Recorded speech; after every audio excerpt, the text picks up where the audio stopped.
All right, let's click through. There we go. And I'll put you guys over here where I can see you.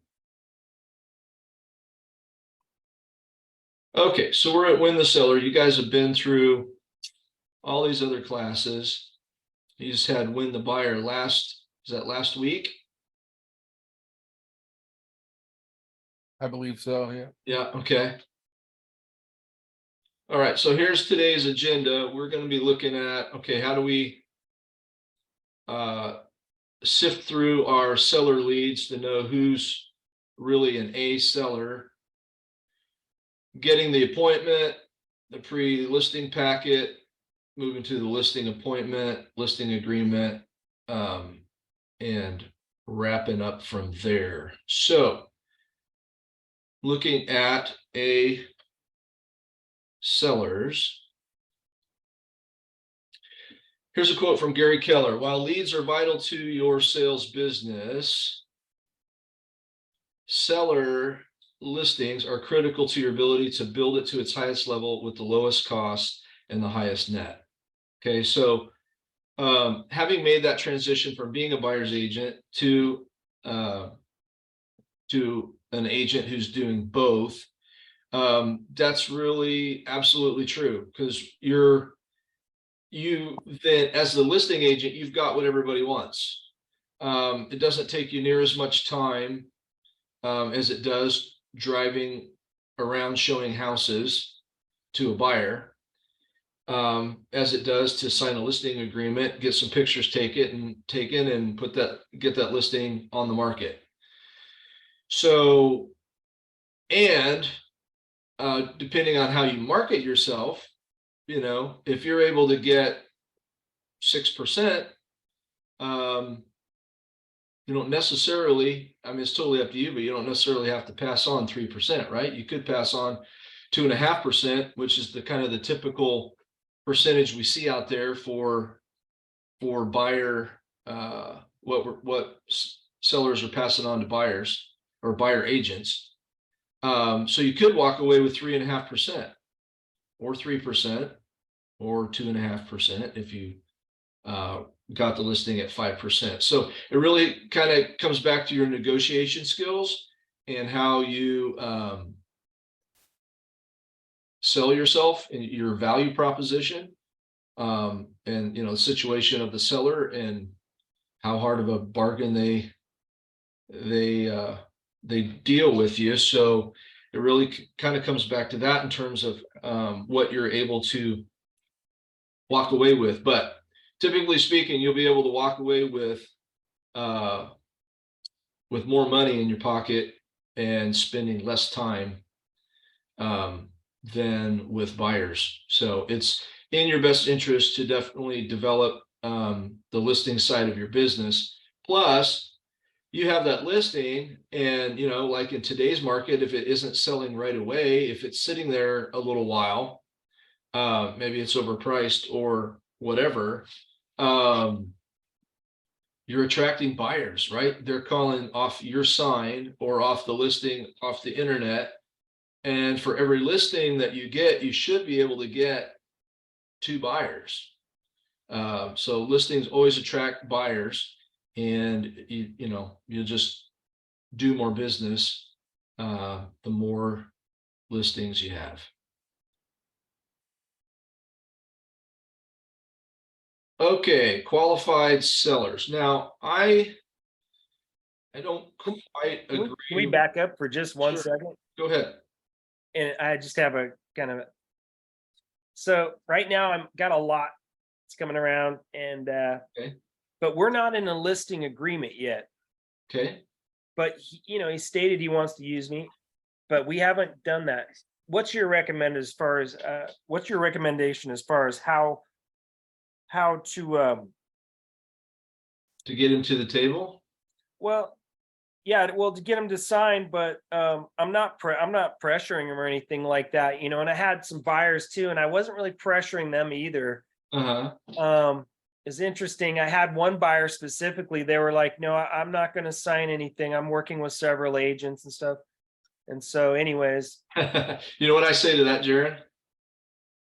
So the line that you follow up with that, hey, I don't want to sign, I'm working with several agents. And you just have a legitimate look of concern on your face and just say, hey, Jared, you know what really concerns me about that is that the reality is when you have a bunch of agents working for you, you really have no one working for you. Can I tell you why?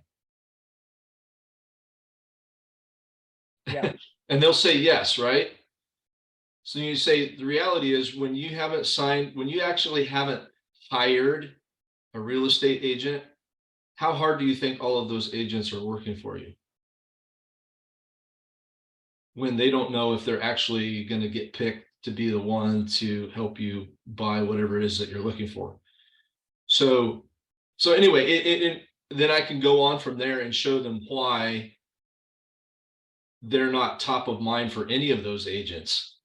None of those agents are really working for them. They might set them up on a search or whatever, but none of them are spending a lick a bit of time working for this person That's because not they don't, the, that's not they the don't, experience. Go ahead. because they don't know if they're actually ever going to get paid. So I just help them see from I just kind of tear away that delusion. They have this delusion that I'm just going to put it out there to 4 or 5, 6 different agents and see who can find me a property. The reality is none of them are going to find them a property. They're probably going to find it themselves on the internet anyways. And then the question is, who are they going to call, right? Who's actually going to work for them? And so I just try to help them see from the realtor's perspective why that's a bad idea, because nobody's actually working for you. And number two, we all have access to the same properties. You don't have any advantage by having 5 or 6 realtors working for you. We all have access to the same. It's not like I've got my listings, you've got your listings. No, we can all see the same properties on the MLS. So it doesn't make any sense to do that. So anyway, that's how I try to dispel that from those type of people who don't want to sign. This particular situation, I think, was, kind of in its own instance, kind of its own particular situation, in that they were from out of state and they were looking to retire here in Oregon, and they hadn't decided where exactly they wanted to be. Right. So it Sure. was like, here where I am, Eugene, or they also Grants Pass, Medford area. And Okay. then they were also had somebody, I think, up in Portland, and someone in Florence or something like Oh, that. gotcha. Okay. It was multiple in different areas. Right. Right. Because Yeah. they didn't know where they wanted to be. Sure. That makes sense. Right. And in that case, it's kind of hard. That one I would just keep calling them ever so often and checking in and see how things are going. What They were you, moving quick. It happened. That was last year or the year. Yeah. And they found a place, and somebody found them a nice place. It was interesting. I was looking a little bit for them in Medford too, just to kind of, yeah. I was using it honestly for experience for myself as well at that point. Okay. And so, the morning I'm like sending her some properties from Grants Pass, Medford, and they actually went and made an offer with that agent on one of the properties that that I'd shown them, basically. So I knew I was kind of on mark. It took me a minute. It was really hard at first to figure out, what they wanted. So with buyers now, I figured out that you got to really home in and drill down to exactly what it is they're looking for. Yeah. Yeah. What I've done is I basically borrowed, the team leader that I work for had a complete questionnaire on qualifying buyers as well as qualifying sellers. And it's just a whole list of questions. That way I don't have to try and remember, I get done with an appointment and go, oh crud, I didn't ask him this question or that question. We just have a questionnaire. It's standard. And that way I can just start the appointment with going through, hey, I've got this questionnaire. I'm going to go through and ask you these various questions. It's going to help me be able to, and it's a little bit like, what you want to do is set yourself up as the expert, right? You want to be able them to see that you're like a CPA, you're like a financial planner, you've got a plan. You're not just, you're not just the cheesy salesman. You're not just, hey, I'm going to try to be overly friendly to win your business. It's, hey, I've got a system, a plan, a method. I'm going to work my plan. And so when when you come in with that organized appointment, and you've rehearsed it, you've got your listing presentation, it's to the point, then you come across more as the professional, and and you really got to do that to win the seller. The buyer, not as much. You can kind of get away with, just being, some realtors just want to be super friendly and build that relationship, build that rapport, and that might work for a buyer, but it doesn't work as much for the seller. You really need to come across as knowing what you're doing. And so when we get to the presentation part, I'll show you kind of how to walk through that in such a way that you come across as a professional. But in terms of qualifying sellers, our presentation here is saying that they're able, ready, and willing to do business within the next 14 days. I don't know too many sellers that are, all of a sudden we're gonna talk, and all of a sudden, boom, they're gonna be ready to put their house on the market within the next 2 weeks. I would probably expand that to about like 30 days, because what you'll have is people that are looking to make a move generally are starting to make decisions at like 6 months out, right? A lot of times you'll have buyers that'll call you and they say they're just looking. And what they're really trying to say is, hey, I'm starting to think about this, not quite ready to pull the trigger yet. I'm, 3 to 6 months out, that kind of a thing. Well, sellers are generally in that same boat as well. It's a big decision. And so you're generally not going to have too many people that are just going to all of a sudden come on your radar and be ready to go. Most of them are going to be people that you already know about. They're in your pipeline. You've been nurturing them, and now it's time, right? It's the month of, I've been doing all the projects and the painting and the getting rid of stuff, and I'm ready, I'm getting ready for pictures. So I don't know what kind of resources you might have in Eugene. I know here in the Salem area, we have an amazing company called Creative Concepts that is not only a staging company, but it's a mother-daughter team who the mom has her contractor's license and will actually has a list of subs that she hires to go in and do a lot of different painting and updating and knowing what to do and what not to do to get top dollar out of a house. And so this lady's been doing it way longer than me. And so instead of me trying to traipse through a house and say, well, yeah, you should fix this or you should do that or that, I've been referring my folks to this company where they'll come in and do the consultation, and they almost guarantee that the person will get at least 2 to 1 on their money. If they spend, $10,000, we're going to be able to up the price on their house $20,000 and get them more money out of their house. So it just kind of depends on what your seller's situation is, and that's part of my presentation as well. Is I just give them kind of 3 options as I've asking them questions, trying to get to know them and their situation. You want to find out what's more important to them. Do they need to sell it quickly, or is on one end of the spectrum, or on the other end, is it more about they're not in a rush and they want to get top dollar, or are they somewhere in the middle? So one of your strategies as a listing agent is, I never come to my listing appointments with a specific number. I mean, I've done my homework, but I don't tell them, yeah, you should sell your house for $550,000. I don't do that. One, it has too much potential to set up and a potential argument over price. And I just don't think that's helpful to get into, well, I think it should be this, well, I think it should be that. And then I'm trying to get them to come down out of the clouds into, more realistic pricing. What I'll do is I'll show them the comps and walk through the presentation with them. And when we get to the end, it's pretty obvious, number one, that they've looked at these homes that are comparable to theirs and seen how they're priced and what they've sold for. So then I give them a range. I might say that looks like your home is in this $525,000 to $550,000 range.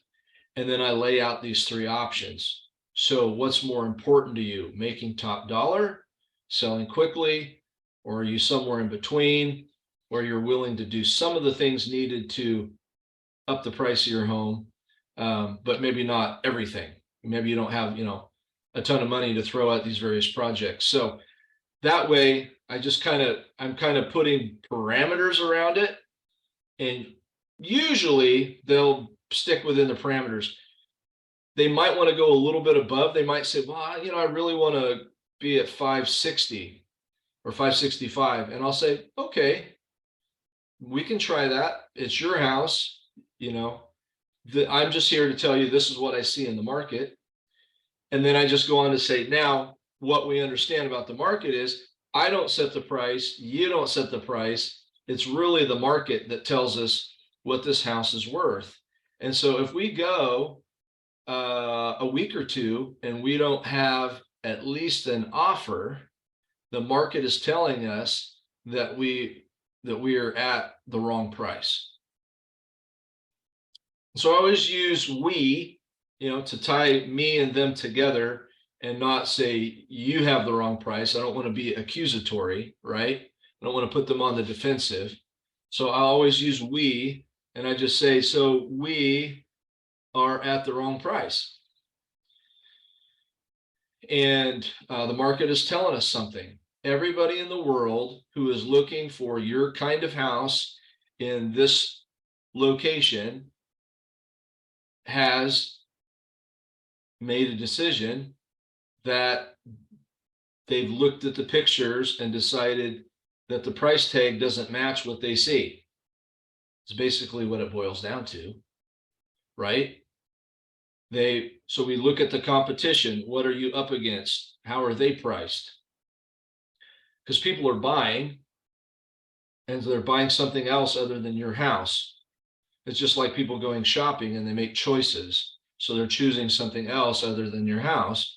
So either we got to come down on the price, or we got to create more value. Like you could do some projects, you could do this, this, and this, and maybe increase the sellability and value of your home.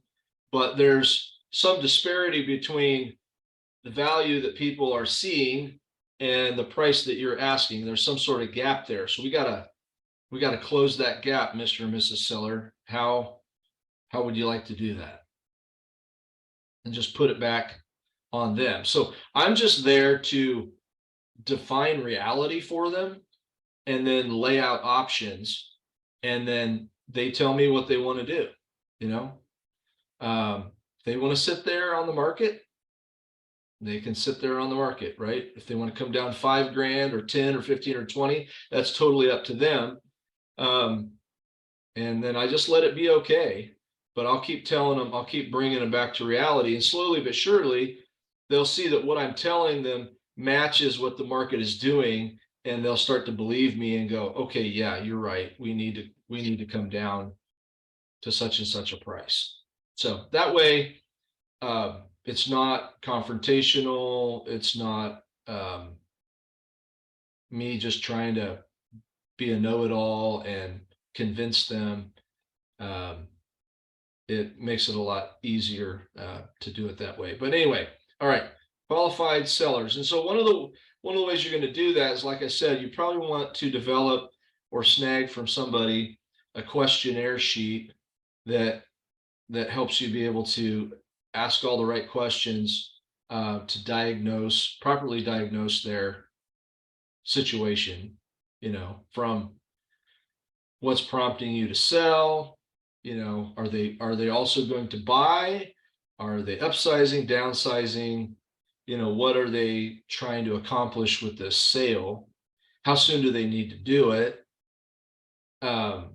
What do they need to do to get their house ready? Some people are ready, other people have a ton of crap they've got to deal with, or they've got a ton of projects they need to do. So every situation is different. So you're going to have to be able to diagnose their situation and then figure out what are the steps to move them forward. What's their timeline? How do you help them do that? So,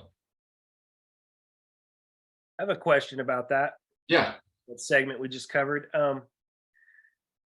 So I did find a couple of like kind of right now business type folks, and Okay. got them comps.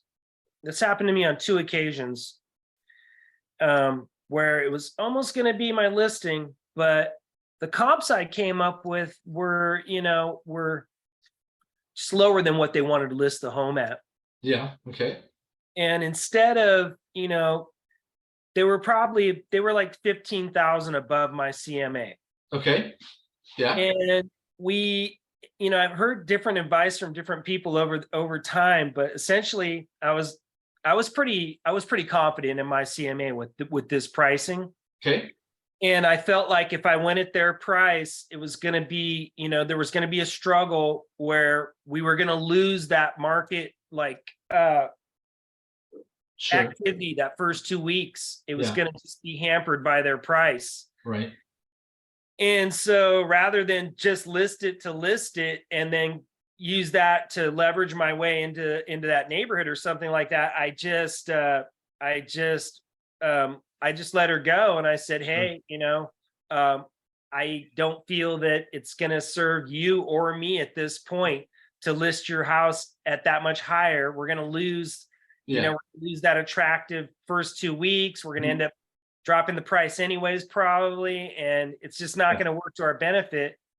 And about a week later, I noticed they had another agent that had listed their home Yeah.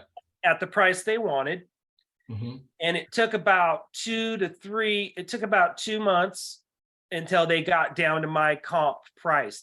Yeah. And they Right. were sitting there stale at my comp price. Yeah. Right. And then it expired after that. So, Oh, okay. yeah. And I circled back around and politely got back with them again. Yeah. Their plans have changed a little bit as of now, but it was interesting to watch that happen. Sure. And I didn't spend, it doesn't take so long to get a listing up. You've got some picture money involved with that, whatever. But I was able to work on other things rather than Sure. waste my time listing and going through that expired Yeah. process. Yeah.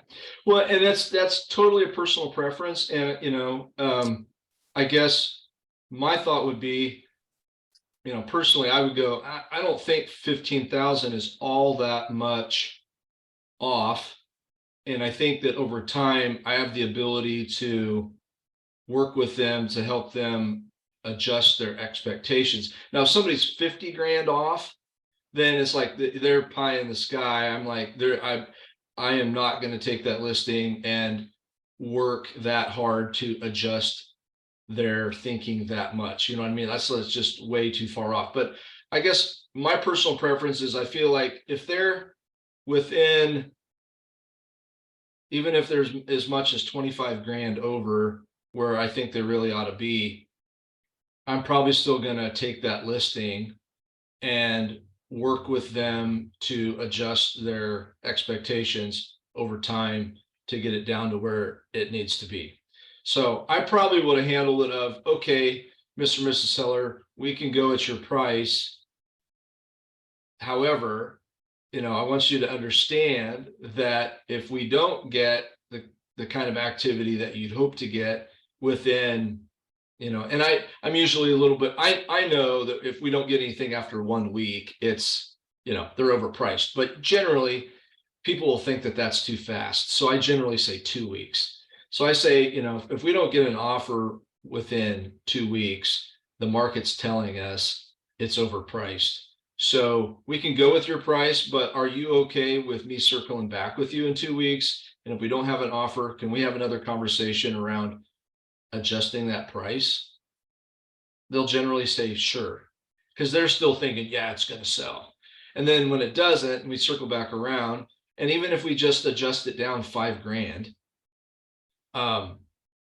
what you'll find is you adjust it $5,000, and then boom, it'll show up again in people's searches, and you'll get new activity on it.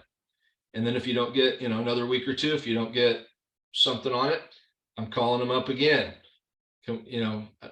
We're losing activity on it. It's just sitting there. Really feel like we probably need to adjust it another $5,000. Adjust it another $5,000. So I just, to me, it's, it doesn't bother me to make that phone call every couple of weeks. And in the meantime, I'm getting calls, right? I'm getting potential buyers by having that listing out there. It's bringing me more business. So I don't mind holding an open house or two and trying to facilitate the showings and pick up some buyers. In the meantime, I'm putting the pressure back on them of this, again, this is what the market's telling us, and wait for them. Some people take longer than others in terms of adjusting their expectations around reality, but I feel like that's what our job is to define reality and help people adjust their expectations, whether on the seller side or the buyer side. And then you just have to determine whether you feel like this is somebody who's going to listen to you and be able to adjust their expectations over time, or is this, a hard head who's way out to lunch that is going to take too much time and energy that you don't want to waste time with. So that's just, a call that you have to make, on a case-by-case basis. You've probably seen this slide before. So we almost. Tim, Yeah, go ahead. sorry to interrupt. I had a question before we move forward. Sure. How far out does Creative Concepts go? Long story short, I'm in the Salem area. Okay. I got a buddy down in Harrisburg that's going to make a work change in about a year and a half. And so I told him now's the time to start thinking about projects. So something like that would help him. So it's just got my wheels turning. Gotcha. I don't know if they go that far. I'm going to guess they probably don't, but I mean, you could call them and find out. Okay. And I would presume they'd suggest somebody in that area if. Yeah, right. They might know. Okay. Yeah, exactly. They might know somebody. So yeah. All right. Excellent. Thank you. You bet. All right. The 3 L's for the MREA is listing, leads, listings, and leverage. And the whole idea is that, if you don't have any business, you're unemployed, and your whole job is lead generation and gathering those leads, right? And being able to try to nurture those leads and set appointments out of those leads so that you can get some listings. Once you built up your business to where you're consistently busy with clients, if what you don't want to do is the real estate roller coaster where you neglect lead generation and just work with your clients to the end of their transaction and then find yourself unemployed again. What you want to do is try and have systems in place and be managing your calendar, time blocking, so that you're protecting your lead generation time, so that you're consistently developing leads, consistently having appointments, consistently working people through transactions to closing, so that your business is more consistent. So then at some point you get busy enough that you need leverage, right? To where you might need to hire a transaction coordinator or some sort of administrative person, or you're bringing on a buyer's agent onto your team, that sort of thing. So that's kind of the business model that we're talking about. Talked a little bit about why you want to go after listings. Seller listings mean marketing opportunities, which brings you phone calls. You have more control of your time because you're not out running around showing property or writing a bunch of offer, in a competitive market, where you have to do it over and over and over again before you finally get one across the finish line. Seller listings maximize, yeah, your per hour compensation, because you're typically spending less time, less hours with a seller than you end up spending with a buyer. So basically it boils down to volume, right? Just the more and more listings that you have, the more opportunities that you'll have, the more money you'll make. With seller listings, you're on the front end of pricing instead of, the back end. As a buyer, you're if you got buyers, you're essentially chasing the market. With listings, you're setting the market. You're kind of you're on the front end of pricing. Number 6, properly marketed seller listings bring you more business. So yeah, the better that they're marketed, the quicker that they sell. You're able to market that, right? You're able to put that on social media and say, hey, sold in 3 days, over asking price, or however you're going to market that. And people see that you're successful with getting listings sold more quickly. They're going to see you as a successful realtor. It'll bring you more business. All right, next slide. So as we think about servicing sellers, the first step is you've got a lead, and you're trying to convert that lead to somebody who's going to turn into a client. So you send them, eventually send them a pre-listing packet, information letting them know who you are, what your success has been, what they need to do to get their house ready to sell, and maybe some market stats of what they can expect in their zip code. And then you're having that listing consultation with them, getting them signed, then marketing their place, negotiating offers, helping them walk through that whole process to closing, and then following up with them afterwards, maybe to get a good, reminding them to post a good review for you or something like that.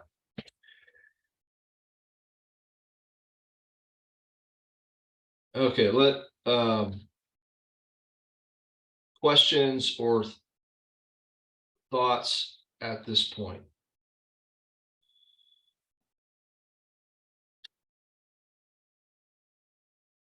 So we have conversations with different leads and be able to determine their timeline.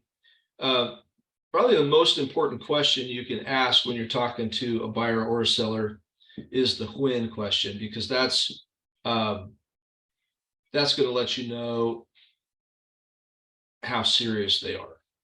So a lot of people, kind of put the hand out there and say, well, we're not in a hurry, right? We could sell anytime, or we could buy at any time. And all they're really telling you is that we don't want to be rushed, right? They're just saying we don't want to be pushed. But they do have a timeline in mind. So there's several ways to get at that. One would be to maybe a question like, so in a perfect world, or in your ideal situation, when do you picture moving? What does that look like? So that's a real, theoretical one where they feel like they're not being pressured. Well, in a perfect world, I would sell and move in, 6 months, or whatever, in a year, or whatever the timeline is. And then what's important to you about moving this fall? And then they get, they tell you some more reasons, and then you can kind of feel for whether these reasons are legit or whether they're just a way to put things off instead of going ahead and taking steps in the direction. Or you could ask a question like, on a scale from 1 to 10, 10 meaning you need to sell, you need to get this house on the market tomorrow. What, where are you at? Well, I'm a 7. Okay. What would need to change to move you from a 7 to a 10? And find out what they say, well, I've got to clean out my house and do all these projects. And I think, it's overwhelming, and I think it's going to take me however many months. Well, I know a lot of people, and I could probably find you some people to help you with that. Just find out what their objections are and try and deal with their objections to help them move forward in the process. It's just asking more questions. Ultimately, we got to get them to the table, right? Couple of different ways to do that. My preference, and the way I was shown, is to not do the listing appointment in the person's house. I know everybody wants you to come to their house.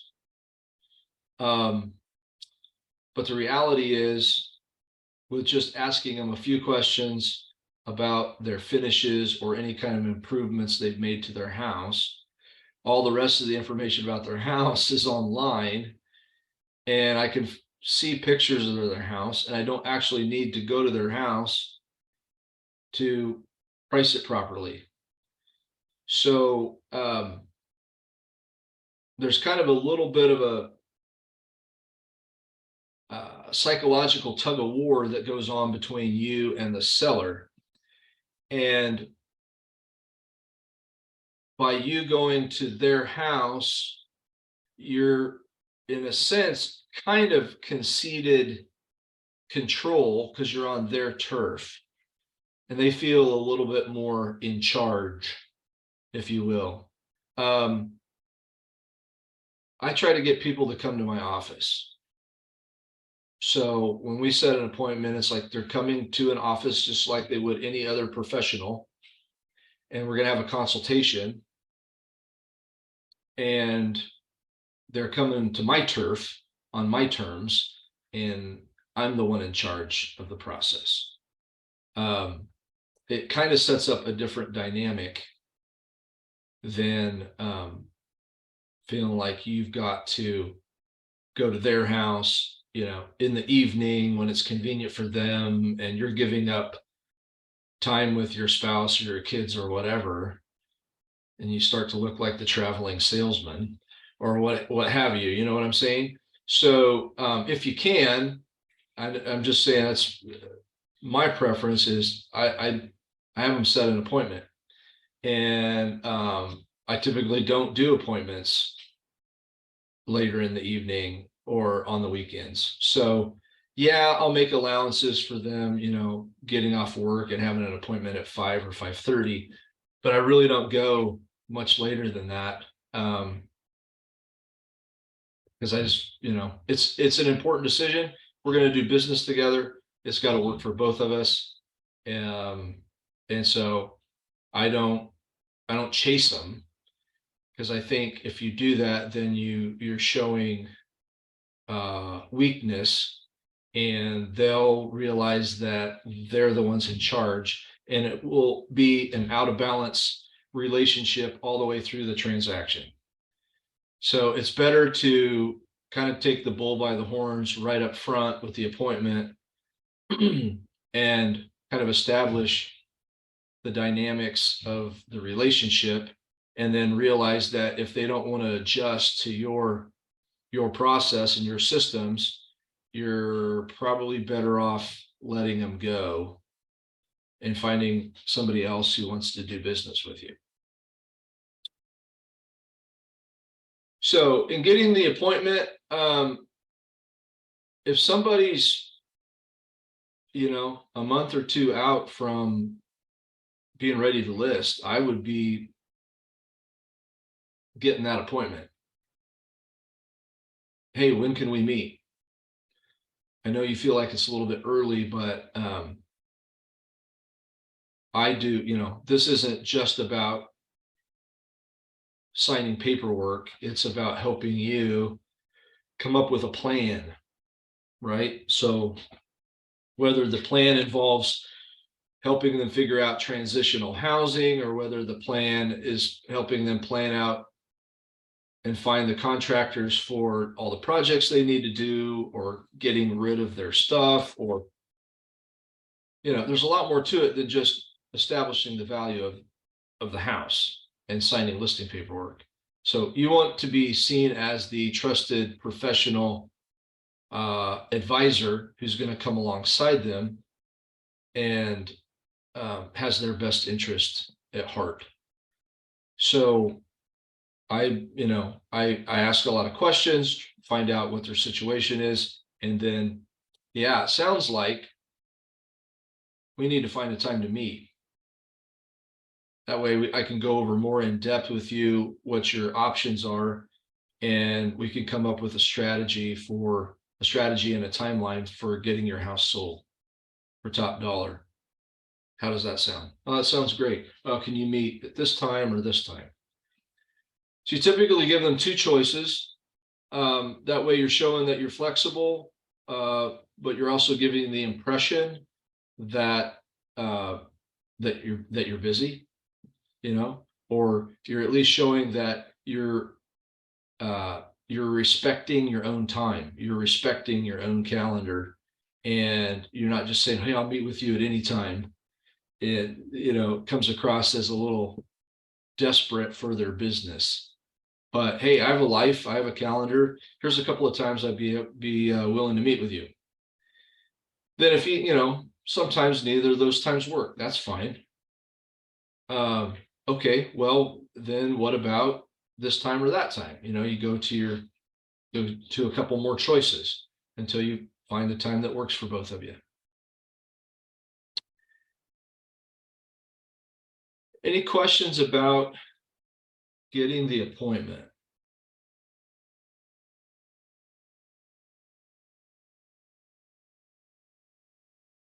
I would say that this is the area where you don't want to be timid. You got to get after that appointment and make the appointment happen. Because that you don't get any business if you don't get them to the table.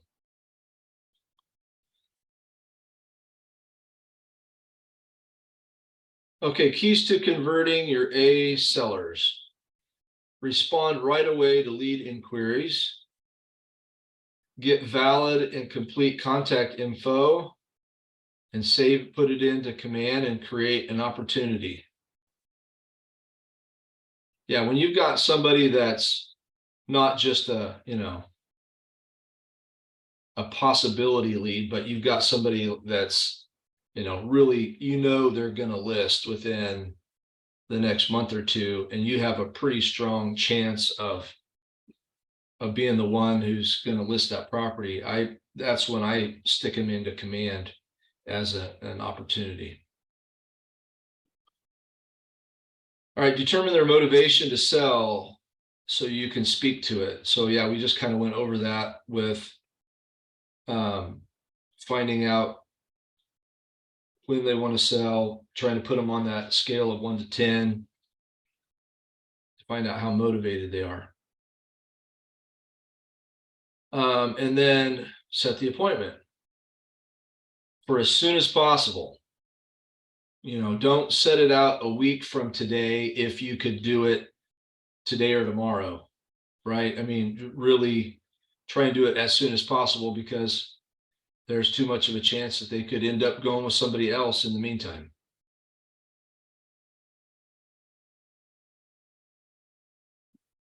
Okay, what do sellers want most from their agent? This is kind of interesting.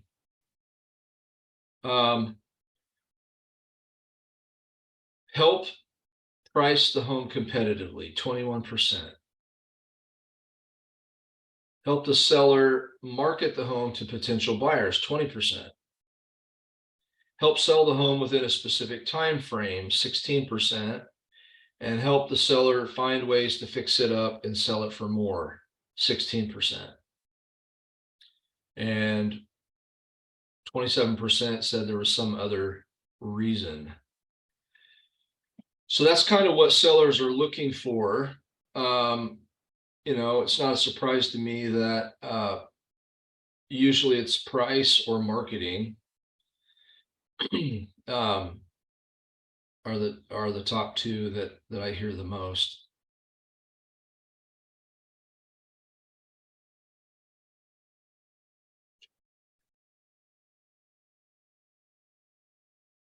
All right, closing for appointments. Now,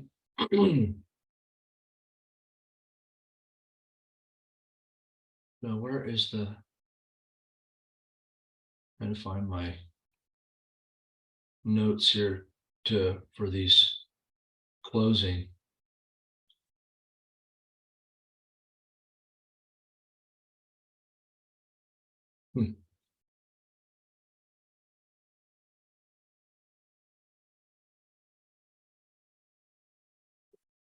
So that my notes are saying that the same close to appointment tactics you used with buyers work with sellers. See them in the participant guide. So we're already kind of running late. I'm not necessarily going to walk through each one of these. Are there any of these that you're not familiar with or you have questions about?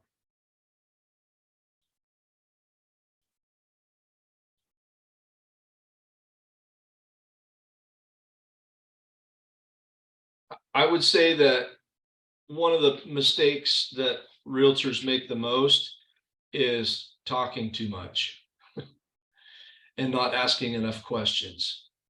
So don't feel like you have to try to convince them. My favorite, I typically do number 6. I go with the assumptive close.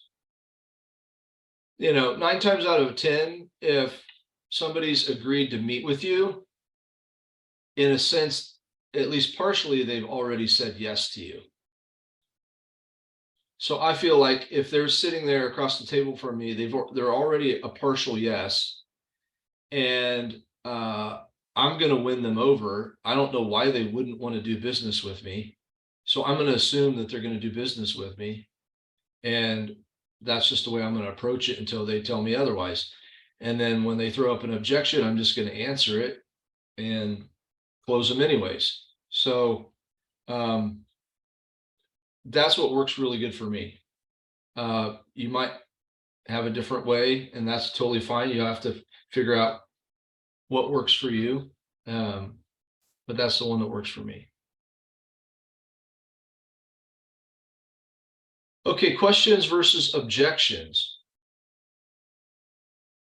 So sometimes people just have legitimate questions. They have information that they need. Sometimes they appear like they're saying no by coming up with an objection of a problem or a potential problem of why something won't work or why they wouldn't want to do something. And those are objections. So that's what you want to be ready for. Because really it's almost like a question. It's just framed differently. What you don't want to do is accept those objections at face value. It's not that they're saying no to you.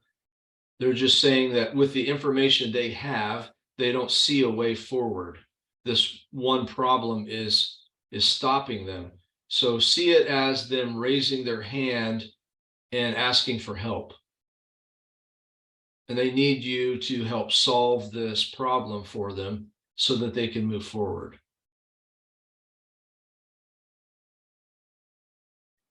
And so one of the ways you do that is by isolating. First, you want to isolate that objection.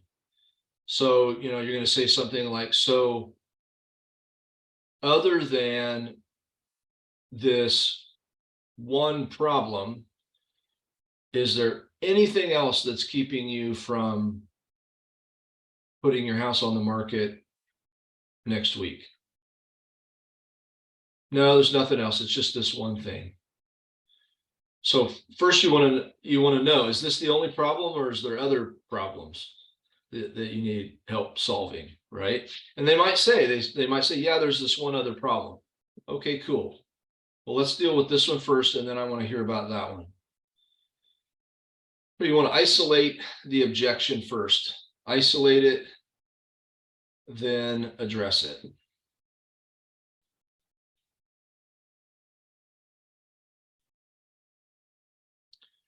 So what you find is that people are always acting in what they think is their best interest. They're always acting in what they think is their best interest with the information that they have. So if you know it's not in their best interest to wait, or, to do this decision or that decision, it's probably because they're missing information, or they have a wrong picture of, a certain objection. So when they raise that objection and you're able to deal with the objection, then they go, oh, I didn't, now they're going to look at the situation differently, which is going to help them come to a different conclusion.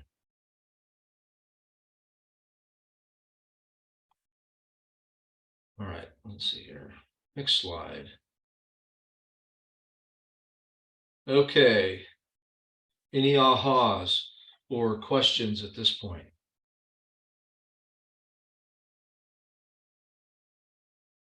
I like the fact that they're not all objections. They could be just questions. So you kind of have to figure that out, whether or not it's just a question or it's actually an objection. Yeah. So yeah, and even the objections, treat them almost like they are a question, right? That they're raising their hand for help. So it doesn't have to be like when I was, my first year or whatever, I would just take so many people's objections almost like a statement of fact and just kind of accept it as if it was reality. Because I'm just a really straightforward, straight shooter kind of guy. I was like, well, I guess if they're telling me this, then that must be the way it is. And then you find out that people don't always say what they mean or mean what they say. And so in the sales world, you realize that it's more like you have to be able to translate, decipher what it is they're really trying to say. And so it's not that they're really trying to say no, it's they're saying, with the information I have and with my thought processes right now, it's a no because of this objection. But if you can deal with the objection, that changes everything. Then they're like, oh, well, I didn't think about that. Or, oh, really? We can do this? Or then all of a sudden it leads them to a totally different conclusion. So you never want to just accept things as matter of fact, but practice your objection handling such that when those different objections arise, you can just almost in a conversational way say, oh yeah, that's a real common concern of a lot of sellers. And here's how we've dealt with that with other sellers. So then they feel like, oh, I'm not weird. I'm not the only one. Oh, he's dealt with that before. Things like that. Okay, moving on to the pre-listing packet. We're not going to spend a whole lot of time here. I'm not really sure why this slide is here. We're going to skip that. All right, some people use pre-listing packets, other people don't. I don't. I just have a more just personal relationship basis for, and I don't know, I'm younger in the business. I just haven't taken time to, I don't know. It's more time, it's more money, it's more mailing stuff. I don't have the office staff to do it. And so I don't do it. But here's kind of the goals of a pre-listing packet. To build the seller's confidence, answer their questions and objections before your presentation. So, you're developing this packet of information that tries to help them. One, it's kind of like, it's going to set the impression of, oh, you're a professional. You have all this information. Here's what I need to do to get my house ready to sell.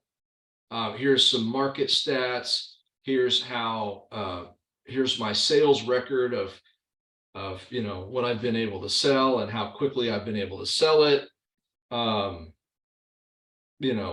State your value proposition, all that kind of stuff comes in a pre-listing packet.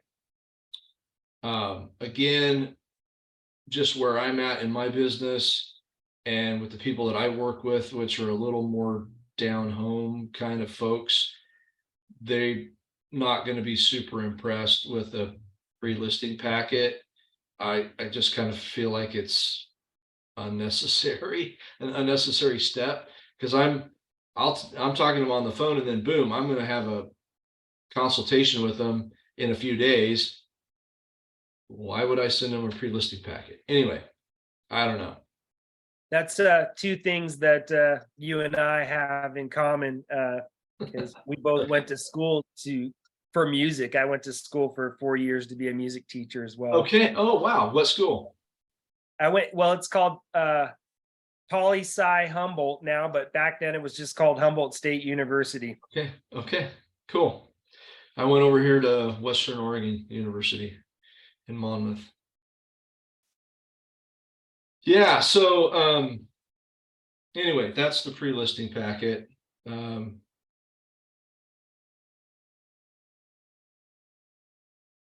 Here's a few questions to think about. Will you review it in the listing presentation? Does it eliminate the need for a listing presentation? Is it a primer for education you will provide at the listing consultation?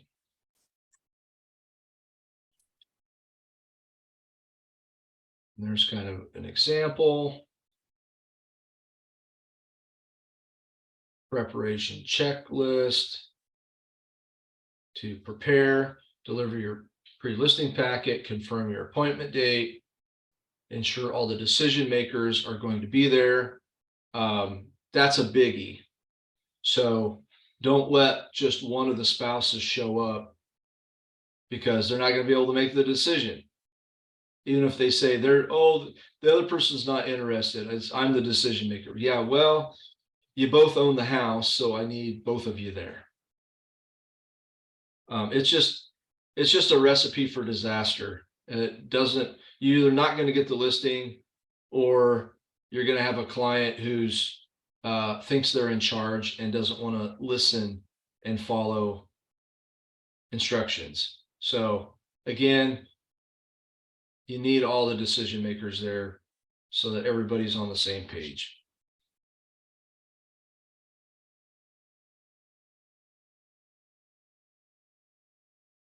All right, let's just keep moving along here. All right, the goal is to get a signed listing agreement. Create a great impression to build the seller's confidence in you as their real estate agent of choice. So how do you go about that? Ideas. How are you going to build a great impression?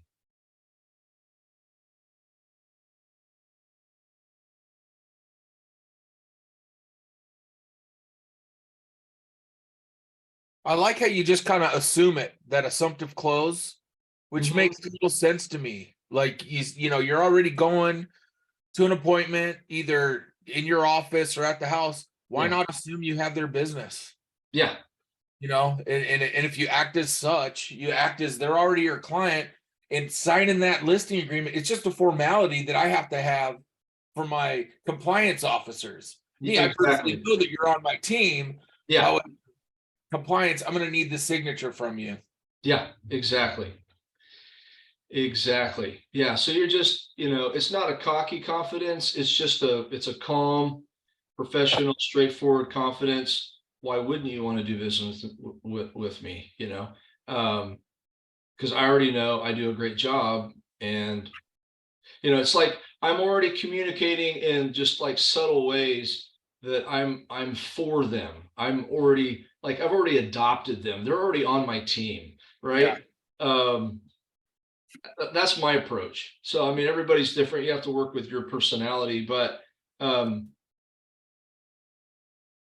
I just find that a lot of real estate agents are trying to build rapport through finding commonality. And while that's fine to a degree, it that doesn't focus on, like, they're not there to hire you because you're their friend. You know, you're supposed to be the real estate expert. So you want to be careful of how much buddy buddy stuff you do, because that can actually shoot you in the foot um, by coming across unprofessional, and that you just want to be their friend so that you can make some money. Right. Right. So you just want to, sure, you can find some commonalities, but you got to make sure you're keeping it on the professional level, that you're there to do business, not necessarily to be their friend. All right. Share your price recommendation, the initial list price for the property, and your reasoning behind it. So I was just showing a little bit different of an approach. I know they all want the number, right? They're there because they want you to give them a number. The problem is 90 whatever percent of the time, they already have a number in mind, and they're just trying to get confirmation to see if their number matches your number, right? Don't The other pitfall that agents will fall into is giving away your consultation for free. Meaning somebody's asked you to come to their house, scope their house out, tell them what projects to do, and well, what do you think my house is worth? You know, and then it feels good, right? You're the expert. Yeah, well, I kind of think it might be worth this amount, blah, blah, blah. You know, and then by the end of you know, you're thinking that hopefully you're going to get a listing, you're building rapport, and next thing you know, they're listing it with somebody else, and they listed it at the price that you said they should list it at, and you didn't get the deal. So I keep the price, or the price range. Remember, I don't give out a price, I give out a price range. And then I put it right back on them and give them some options, right? I give them the three options. Do you want to go for top dollar? Do you want to go for fast? Or do you want to go for somewhere in the middle? So again, they have to own it. I want them to own the price. I don't, it's not about me and me setting the price. So I tell them it's built into my presentation that I use this pricing strategy. I got my listing presentation from Ben Kinney.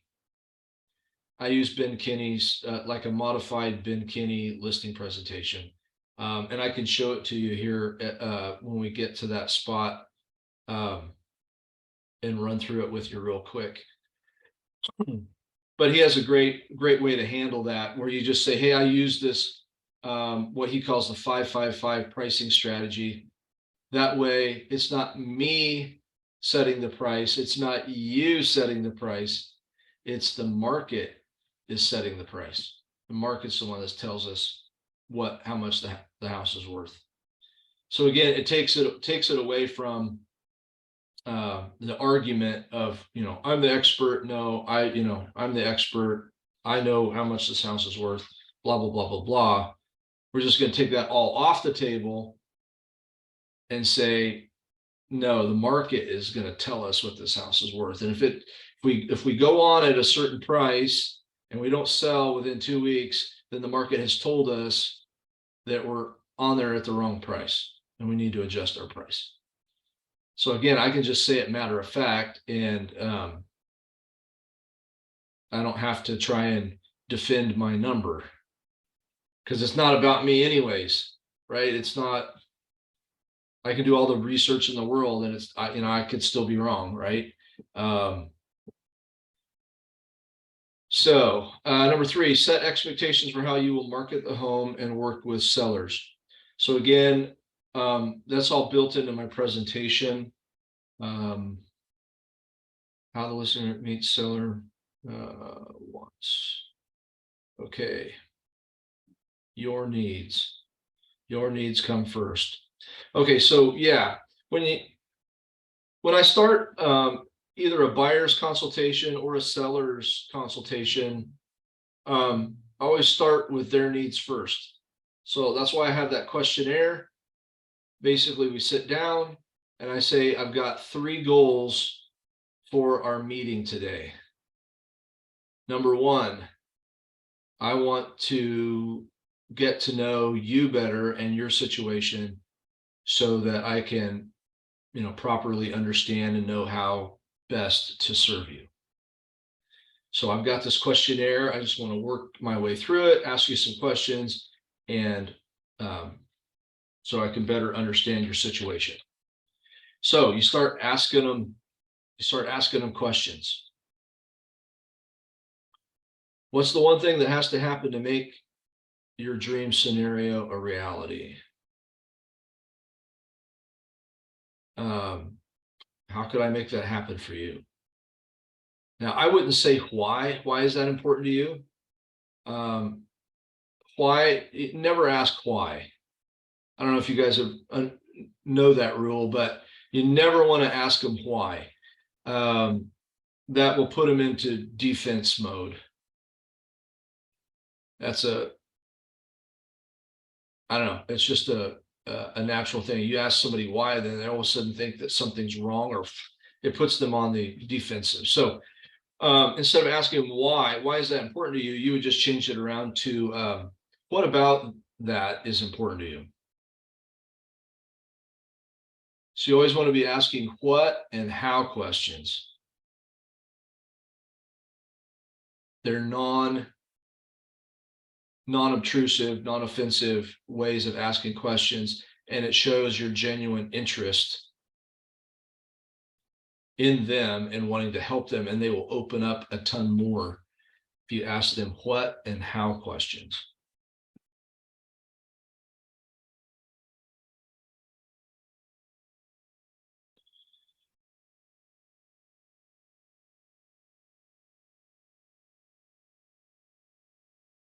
Oh, interesting.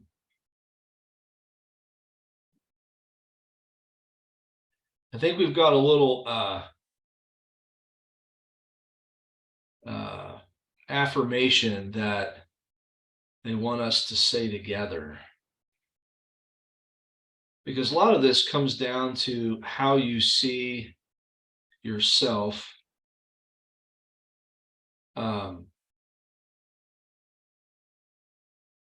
How you see yourself in this whole deal. A lot of us, especially when we're beginning, can have imposter syndrome and think, be telling ourselves a story in our head of like, I don't know what I'm doing. I don't know what I'm doing. And then guess what? Your body language gives it away that you don't know what you're doing. So if you rehearse as much as possible and you go in there as prepared as possible, and then if you can not listen to your drunk monkey, but have something like this, maybe you write this out on your card and you've got it in your car on the drive over to their house or what have you. But let's say this all together. So go ahead and come off mute and we'll say this probably a couple times. So go ahead and start with me.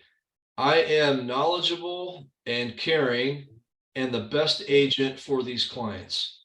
They will appreciate my expertise and preparation and choose me to represent them as they sell their home. All right, one more time. I am knowledgeable And And caring caring and the best agents for these clients. They They will will appreciate my expertise and preparation and choose me to represent them as they sell their home. All right. So just remember that you've got to picture yourself that way, that you're the doctor. You know, the doctor doesn't, you know, when you're in the doctor's office, they're the ones in charge, right? They make the diagnosis, and you know, you don't get to tell them what to do.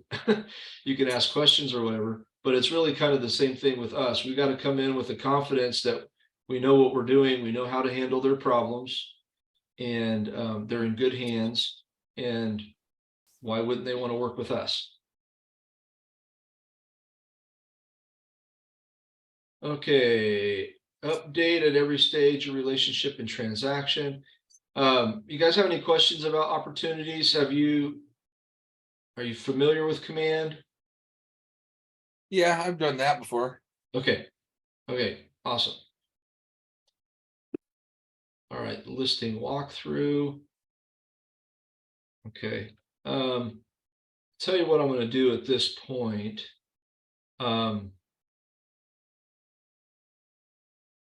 I'm going to share my screen again, share screen 1, and then I'm going to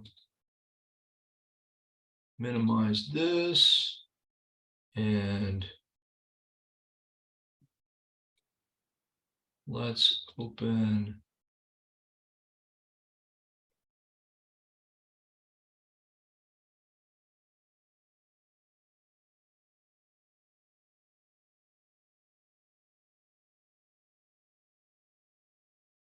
let's go to documents.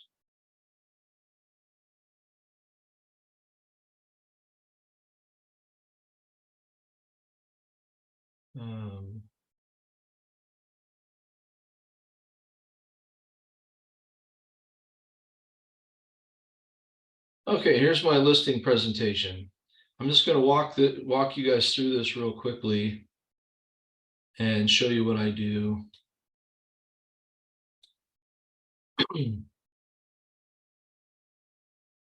So, you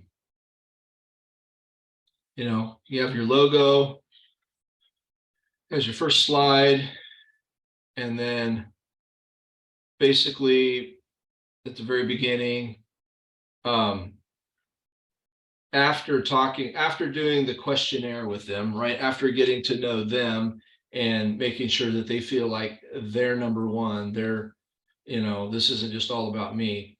Whenever I'm ready to kind of jump into this, then this is kind of part 2.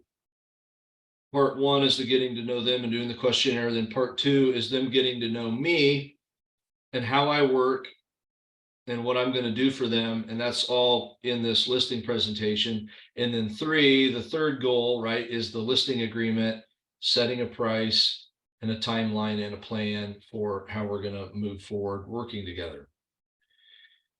So first is kind of my value proposition, what I feel like I bring to the table.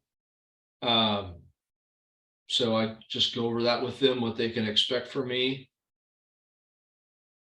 And then what makes your home sell for top dollar? Well, there's 6 things. There's pricing, presentation, marketing, communication, a buyer database of a lot of buyer leads that we can market to, and negotiations. So basically, I walk them through all those 6 things and how I do those 6 things, what I'm going to deliver on, what they can expect from me. All right, so pricing strategy, real quickly, from Ben Kinney, what he's meaning here, 555 is, you know, 5 properties that have sold, 5 properties that are pending or under contract, and then 5 properties that are actively on the market. Now, in this limited inventory market that we have ourselves in, you're not going to find 5 properties in all 3 categories, right? You'd be lucky to get 1 or 2. But the idea is that we're going to look at these different categories of sold, pending, and active, and that it's going to be the market that's going to determine what the value is, not me, not them. And then what I say 2 other things here, and then you might want to jot these down. Number 1, grocery store pricing does not work for real estate. So don't price it at $599, $900. Just price it at $600,000. And the reason for that is because that's the way people search on the internet, right? Somebody, it might work for you. Somebody's going to be looking between 550 and 600, right? They're going to put that range in there and the number of bedrooms, bathrooms as they're doing their search on realtor.com. But what about the person that's looking between 600 and 650? Your 599, 900 house isn't going to even show up in their search. So you're better off pricing it on even numbers in $5,000 increments, because that's the way people search on the internet. So you can help them see that they will get twice the exposure. They'll have twice as many potential buyers see their property if they'll price it on the 0s and 5s. Does that make sense? Yes. All right. And then the other thing I talk about is using kind of a photography analogy when it comes to pricing, that houses generally fall into about a $25,000 range. And if you're above or below that range, it's like you're out of focus. The right buyers are not seeing your house because it's not showing up where they're looking for it. So the buyers, basically it would be like this. Let's say the house should be priced between 500 and 525, and it's priced at 550. The people that are looking at 550 are looking for a different kind of house than this particular house, and they're wondering why in the world it's showing up where it's at. It looks like it's out of place. Does that make sense? And so they're like, well, this doesn't make any sense why this house is in this price bracket. They're not saying that, consciously, but kind of subconsciously, they're reacting to, like, this house doesn't look like it's with other like houses. So you want your house to show up with other houses that are like it, that are most comparable. And that's going to be somewhere in this $25,000 range. If you're overpriced, the right buyer's not going to be there because they're where they should be. They're searching in this other price range where your house should be, and it's not there. So the ones that are looking for your house aren't going to see it. The ones that aren't looking for your house are going to see it, and neither group's going to buy your house because it's out of focus.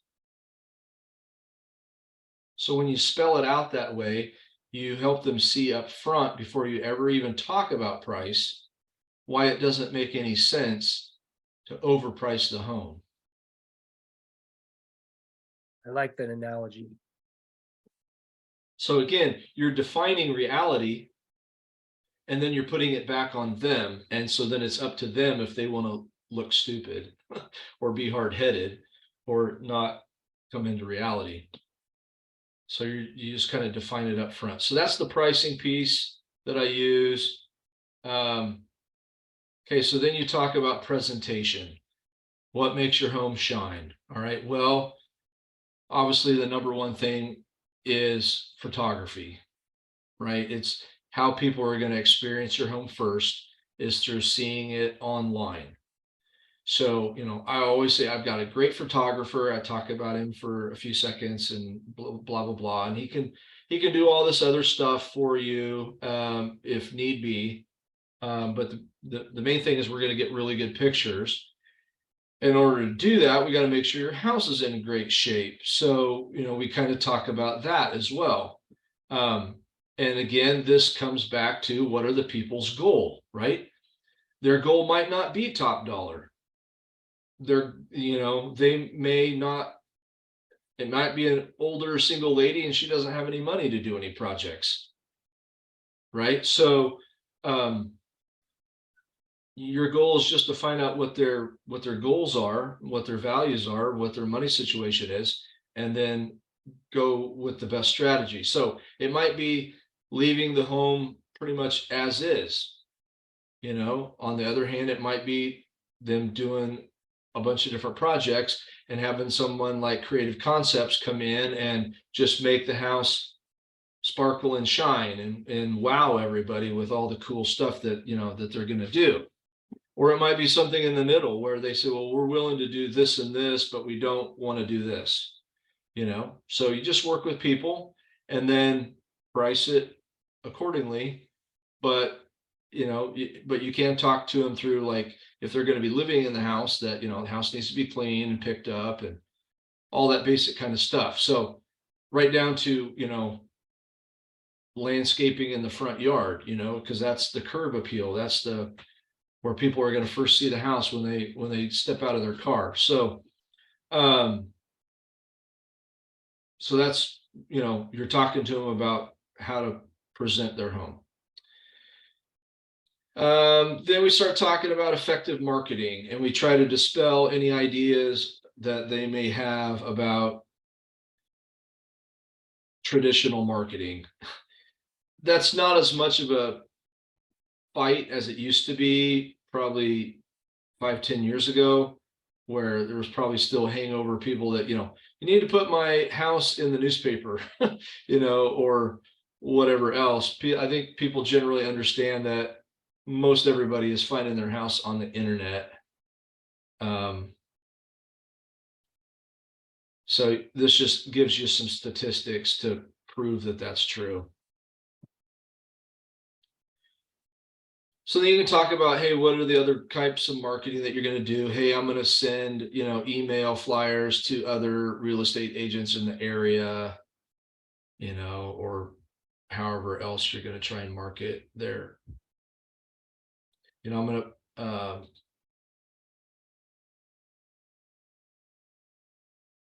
like we talk about here at Keller Williams, we target our marketing strategy resources to match where buyers are finding properties right now. The more places your property is marketed, the more buyers see your property, the faster it sells. We will market your listing with high converting content in multiple places, including our website, property search portals, search engines, and social media sites. So then we kind of go through that, help them understand that all the listings that are on the RE/MAX website are not RE/MAXs. They're an IDX feed from the MLS. And so your listing is going to show up on all these brokerage websites, not just Keller Williams. Then you're going to be on all these different real estate portals. And we're going to put you out there on social media. And then on the traditional marketing side, we're going to do a yard sign, and we're going to do an open house. And then I talk about how I've got an active buyer database. And in my database are hundreds of buyer leads that I have emails for that I can send your house to. So, you try to show them that, hey, you're connected, you've got value right there, just sending out to however many buyer possibilities. Then you talk about communication, getting buyer feedback and agent feedback and market updates. And basically you're trying to show them that you're actively working for them and that you're going to be communicating exactly what's going on in the market, i.e., if they need a price reduction, right? You're not saying that, but hey, we're going to get some buyer feedback, we're going to get agent feedback, and then we're going to do price adjustment. Yeah, we're gonna do these market updates. Like I get these market updates every Monday. And so that way I'm gonna give you real-time information so you can make the best decision for your house, i.e. we're gonna lower the price. And then finally at the end, okay, next steps. Now we're gonna review the CMA. I'm gonna walk you through. And what I do on a CMA, again, if I can get them into my office, I don't necessarily give them a paper CMA. I'll go through it I'll build one in the MLS and I'll take them through it on the big screen because I want them to actually see the pictures of these various homes. So I will take them through click through the kitchen and the living room and the bedrooms and basically have them say, is this house better than, less than, or about the same? Is this kitchen better than, less than, or about the same as your kitchen? And they'll talk about, they're automatically comparing the two. Well, this kitchen has this, but we have this, da da da da. Yeah, I don't think this kitchen is as nice as our kitchen. Okay, fine. Then we'll go through the next one, the next one. So they're actively evaluating. It's not just me coming up with all the answers, plop, accept my research. It's, I'm going to bring you along on this little journey through the research, allow you to see it for yourself. So you're more likely to come to the same conclusion that I came to when I saw it, right? So they're going to see all the pictures of these homes and then see the price range that they should be in, particularly when they see the actives out there of what's being sold, for what price. So then we talk about price, where they think they want to be. And I say, okay, as long as they're within fairly, close to where I thought they should be, then okay, that's great. Then let's do the agreement. So whip out the paperwork and start filling it out and choose when they're going to start. And we go from there. Any questions? Yeah, we were talking about bumpable buyer earlier today, and I understand the concept. But is that something you bring up with your client when you're talking to someone who's about to sell? Probably not in that initial consultation. I don't want to muddy the water too much because there's already enough to cover just in this.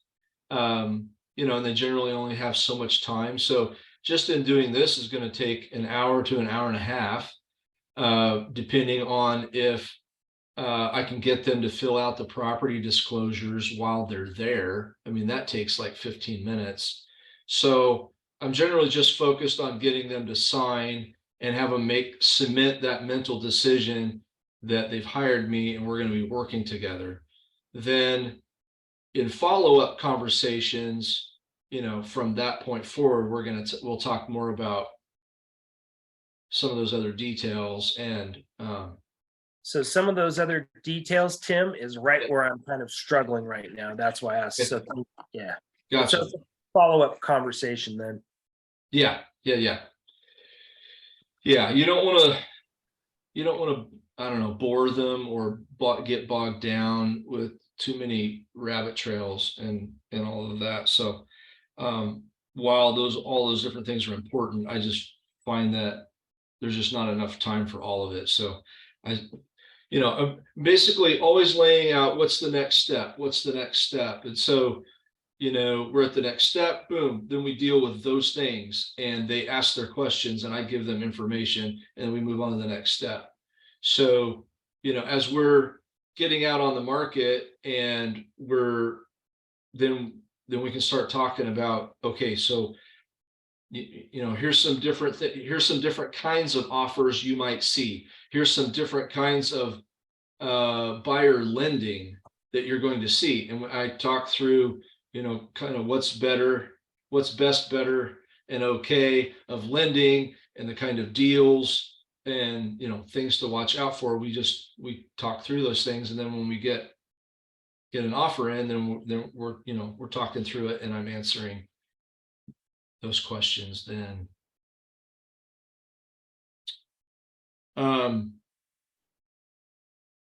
So yeah, so I would say,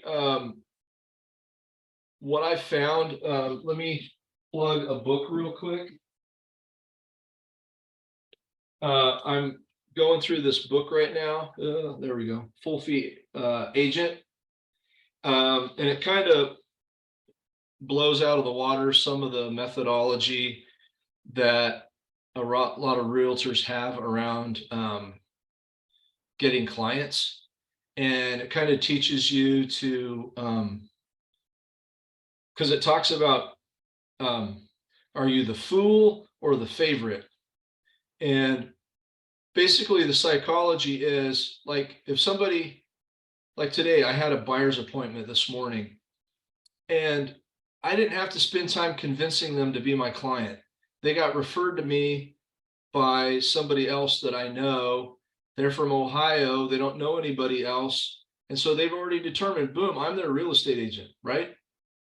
So assumptive close, move on, get them to sign the paperwork, do a property search, boom, we're good to go. And it's so much easier than trying to chase somebody down, convince them to be your client, and then you're fighting with them for however long through the transaction until it closes, and then you may or may not get a good review afterwards. So, or especially when it comes to listings, a lot of times they'll say they're interviewing 3 or 4 people, but they've already got their favorite. They've pretty much already decided. And if you're not the favorite, you're the fool. So you're spinning your wheels, going doing this nice presentation in their house when they really have no intention of hiring you. So anyway, really good book. It will change your business. It will change your life. It will free up a lot of time and help you know who you should be working with and who you shouldn't be working with. Thank you, Tim. You bet. So that's kind of my last little plug there. Let me get out of this one and let's see if there's anything else that we really have to cover.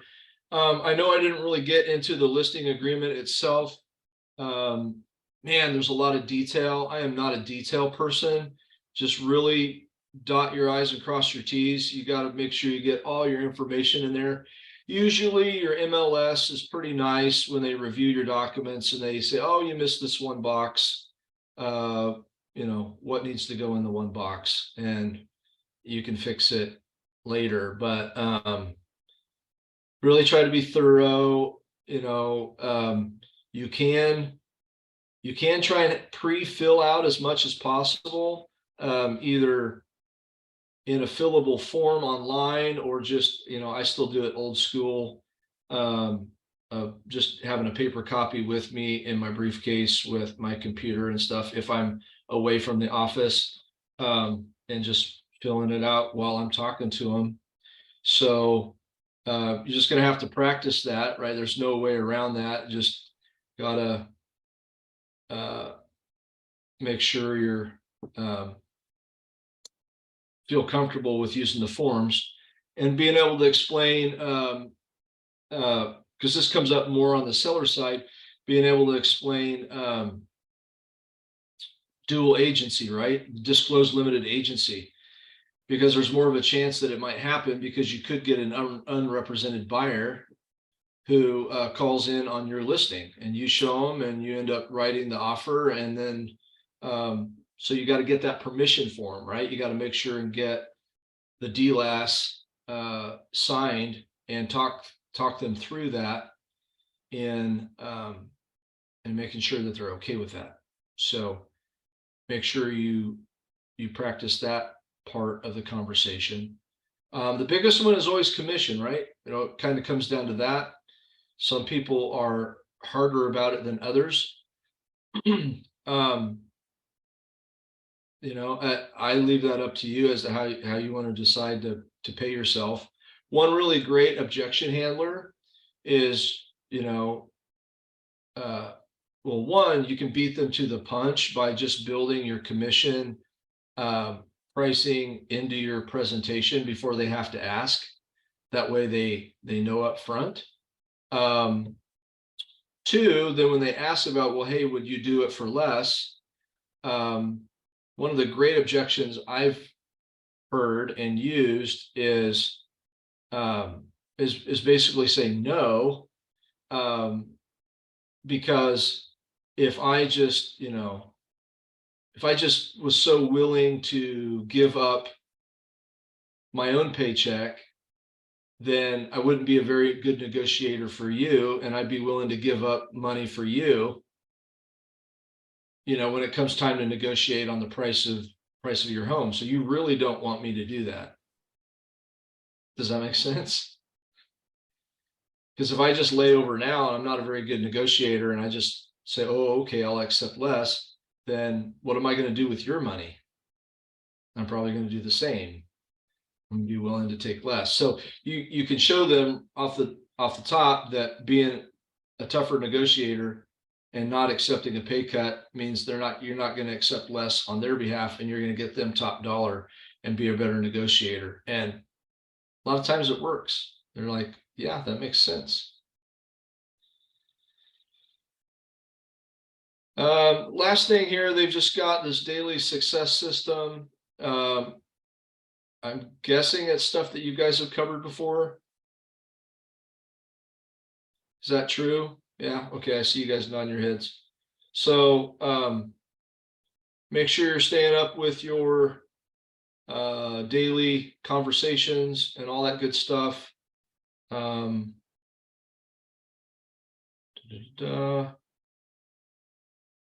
Yeah.